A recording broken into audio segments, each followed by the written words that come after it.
Hello my dear students, welcome back and hope you all are doing well there. From this side, your previous computer teacher Ms. Riya Bhaktani. Welcome to the first online class. Today is your first online class.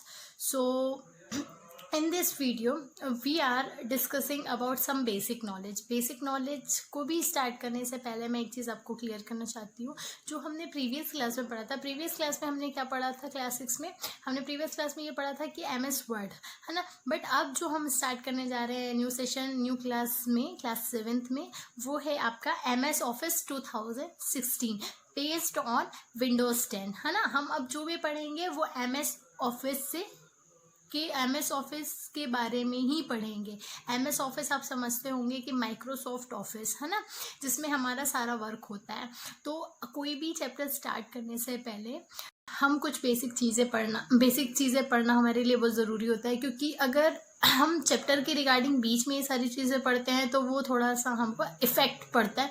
इसलिए मैं आपको ये चीज़ पहले बता दूँ कि जो basic चीज़ें मैं पढ़ा रही हूँ लाइक शॉर्टकट कीज़ एंड कुछ फुल फॉर्म्स हैं जो आपको हमेशा कंटिन्यू करने है ना। तो मैं जो पढ़ाने जा रही हूँ, सबसे पहला टॉपिक हमारा क्या है? सम। आगे बाकी हम स्टार्ट करते हैं वीडियो में। हम ये पढ़ते हैं फर्स्टली क्लास 7 सब्जेक्ट कंप्यूटर। जो एक्टिविटी हम क्लास में करते थे वो एक्टिविटी में यहाँ पे भी मैंने मेंशन की है, जो आपको भी आगे करनी है ना। फर्स्टली यहाँ पे मैंने एक थॉट लिखा है, the root of education are bitter but the fruit is sweet है ना। इसका हिंदी मैंने लिखा है क्योंकि आप लोगों को इंग्लिश अगर आप ऐसे लिखेंगे तो आप नई नई चीज़ें भी सीखेंगे। और अब मैं आपको एक चीज़ बता दे रही हूँ कि इसमें मैंने इसलिए हिंदी लिखा है क्योंकि आपको समझ में भी है और आप भी ये एक्टिविटी करेंगे अपनी कॉपी में है ना। तो यहाँ पे है the root of education are bitter but the fruit is sweet. शिक्षा की जड़ें कितनी भी कड़वी हों बट लेकिन जो उसका फल होता है वो बहुत मीठा होता है ना। ये हमारा आज का थॉट था। सो अब हम स्टार्ट करते हैं कुछ शॉर्टकट कीज़ के बारे में। कीबोर्ड मैजिक है ना, यहाँ पे मैंने एक हेडिंग मेंशन की हुई है, keyboard magic. Okay, some keys of MS office है ना।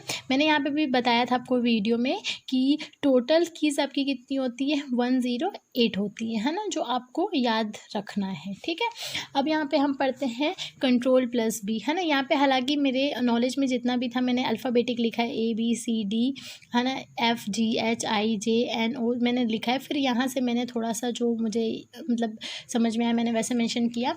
यहाँ पे मैंने लिखा है Ctrl+A। Ctrl+A क्या होता है? कंट्रोल आप जानते हैं कि इसको हम क्या पढ़ते हैं? कंट्रोल। CTRL को हम क्या पढ़ते हैं? कंट्रोल।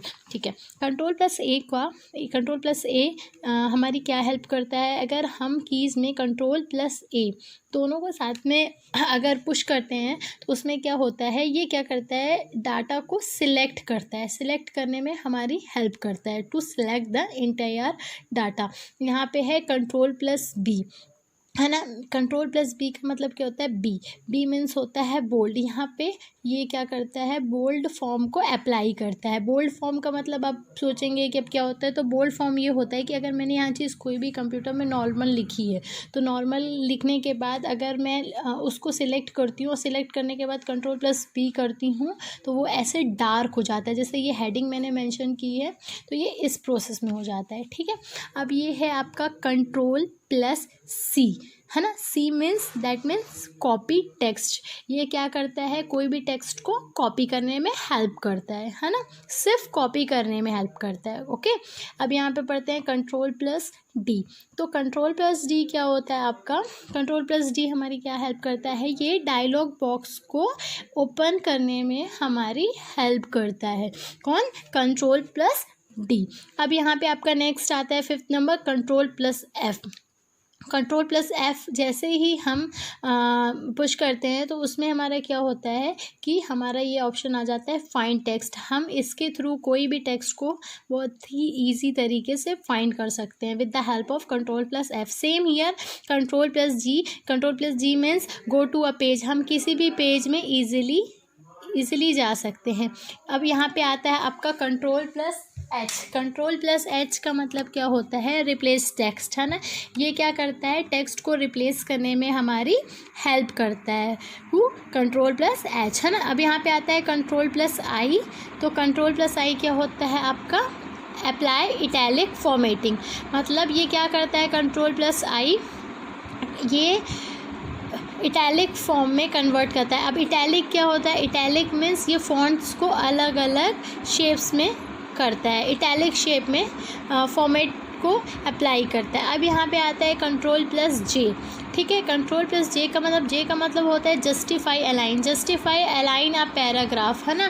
तो जस्टिफाई अलाइन अ पैराग्राफ का मतलब ये है कि ये कोई भी अलाइन को जस्टिफाई करता है। जस्टिफाई का मतलब यहाँ पे ये है, ना तो ये लेफ़्ट होता है ना तो राइट होता है, ये क्या करता है, ये सेंटर में बिटवीन में रखता है। जैसे मैं आपको एक चीज़ यहाँ पे दिखाना चाहती हूँ। जैसे देखिए, यहाँ पे हमने प्रीवियस क्लास में पढ़ा था अलाइंजमेंट, है ना।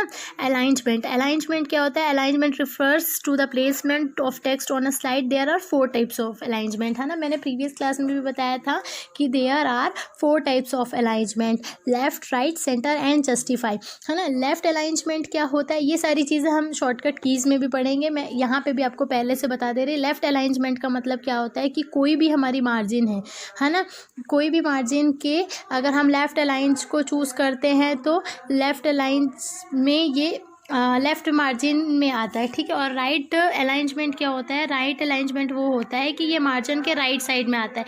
सेंटर अलाइंजमेंट क्या होता है, सेंटर अलाइंजमेंट ये होता है ना तो ये लेफ़्ट होता है ना तो ये राइट होता है, ये सेंटर में होता है। यहाँ पे सी आपका लिखा है, the text is align towards the left margin, it aligns the text towards the right margin. और सेंटर में भी सेम यही है, टूवर्ड्स द सेंटर, है ना। और यहाँ पे देखिए जस्टिफाई भी क्या है, it aligns the text evenly between left and right margins. तो यहाँ पे भी वही चीज़ बताई गई है कि Ctrl+J जो होता है आपका जस्टिफाई अलाइन अ पैराग्राफ, ठीक है। अब Ctrl+N क्या होता है, Ctrl+N आपका होता है टू ओपन अ, यहाँ पे मैंने न्यू लिखना भूल गई थी तो मैंने यहाँ पे मेंशन कर दिया, to open a new document. ये हमारे न्यू डॉक्यूमेंट को ओपन करने में हेल्प करता है, who Ctrl+N। Same here Ctrl+O, ये क्या करता है, N क्या करता है, न्यू डॉक्यूमेंट को ओपन करने में हेल्प करता है, और जो Ctrl+ है वो इज नॉर्मल डॉक्यूमेंट को ओपन करने में हेल्प करता है। Okay, next one here Ctrl+S। Ctrl+S क्या होता है, डॉक्यूमेंट को सेव अ डॉक्यूमेंट को सेव करने में हेल्प करता है। Next is Ctrl+W। W क्या करता है, क्लोज और डॉक्यूमेंट। S सेव करने में हेल्प करता है, W क्लोज करने में हमारी हेल्प करता है, किसको, डॉक्यूमेंट को। अब यहाँ पे आपको पूछा गया है Ctrl+P। Ctrl+P क्या होता है, ये क्या करता है, डॉक्यूमेंट को प्रिंट करने में हेल्प करता है। कौन, Ctrl+P। अगर हमको कोई भी डॉक्यूमेंट को प्रिंट करना है तो हम Ctrl+P को पुश करके हम इजीली अपना प्रिंट आउट निकाल सकते हैं। अब यहाँ पे आता है Ctrl+V। मैंने यहाँ पे आपको बताया था कि Ctrl+C क्या करता है, कॉपी करता है टेक्स्ट को, पर Ctrl+V जो है, V क्या करता है, यहाँ पे पेस्ट करता है, किसको, टेक्स्ट को, क्लिपबोर्ड कंटेंट को। ये Ctrl+C कॉपी करता है, Ctrl+V पेस्ट करता है। अब Ctrl+U क्या करता है, Ctrl+U ये करता है कि ये अंडरलाइन, मतलब जैसे सपोज हमने यहाँ पे ये पूरा टेक्स्ट लिखा, ठीक है। टेक्स्ट लिखने के बाद सिर्फ मैंने इस चीज़ को सिलेक्ट किया, अंडरलाइन वर्ड को, तो अंडरलाइन, और मैंने अंडरलाइन को सिलेक्ट किया और Ctrl+U किया तो ये नीचे आपका अंडरलाइन कर देता है। अगर मैंने सिर्फ अप्लाई बस को चूज़ किया है और Ctrl+U कर रही हूँ तो वो अप्लाई में आएगा, और अगर मैंने इस पूरे को सिलेक्ट किया है और Ctrl+U कर रही हूँ तो ये पूरे में आपके अंडरलाइन आ जाएगा। तो Ctrl+U क्या करता है, टू अप्लाई एंड अंडरलाइन। ऐसे क्या होता है, इसे एक होता है आपका टू इन अ प्रेजेंटेशन। ये प्रेजेंटेशन को ख़त्म करने में आपकी हेल्प करता है, मतलब एक तरीके से बैक करने में। अब आपका यहाँ पे आ जाता है Alt+F4। अल्टर इसको क्या बोलते हैं, जैसे CTRL को हम कंट्रोल बोलते हैं, तो यहाँ पे एक ALT आपका कीबोर्ड में दिया रहता है, Alt+F4। F4 क्या होता है, फंक्शन की होती है, ठीक है ना। तो इससे क्या होता है, हमारी एप्लीकेशन क्या होती है, क्लोज होती है, ठीक है। अब यहाँ पे देखिए वही चीज़ दी है, Ctrl+S, Ctrl+L एंड Ctrl+R, जो कि लेफ्ट अलाइंजमेंट होती है, राइट अलाइंज होती है। मैंने ये चीज़ यहाँ पे बताई कि there are 4 types of alignment, left, right, centre and justify. See here, यहाँ पे आप